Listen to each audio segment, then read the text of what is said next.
Kia ora no tātou. Mr Chair, we are on Part 5, Amendments to KiwiSaver Act 2006. So just to ensure, sir, that members on the other side of the House realise what particular legislation we're dealing with.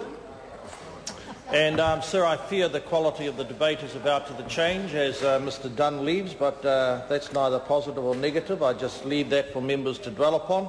However, sir, I want to draw our attention to 220B, information sharing. During the course of the Select Committee, sir, I was one of the members who expressed some concern in relation to an earlier discussion document where the officials were contemplating the provision of information to credit agencies and the private sector about the indebtedness of citizens and what obligations or disputes they might have, such as liability of parents who have fled to Aussie and their kids are still here, or perhaps the filing of late tax returns and there's residual obligations that are being teased through. Fortunately, sir, this portion is not a section that actually brings legislative life into that suggestion in the discussion document. But it does say, sir, for the purposes of KiwiSaver scheme, it is possible, and I should imagine it's absolutely common sense, that there be the sharing and the provision of information.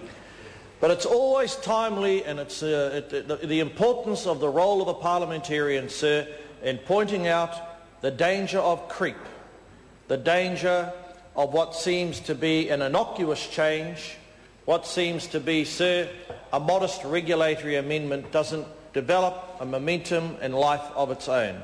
And I guess, sir, I want to repeat to the Minister and the Chair and our colleagues on the other side of the House, whenever we're dealing with information, let's ensure that the procedures and the parameters around who manages that information and that the purposes for which the information is being sent or dedicated are tightly constrained.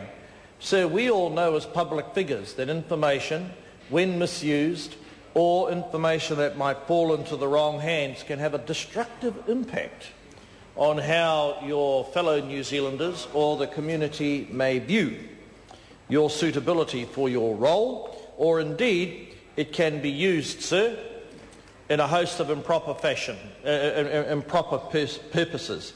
So I would say, sir, that the Minister and the officials need to be extremely sensitive to that, because there are a number of parliamentarians who, by and large, don't want to obfuscate or worsen the pathway ahead for the officials working on tax legislation.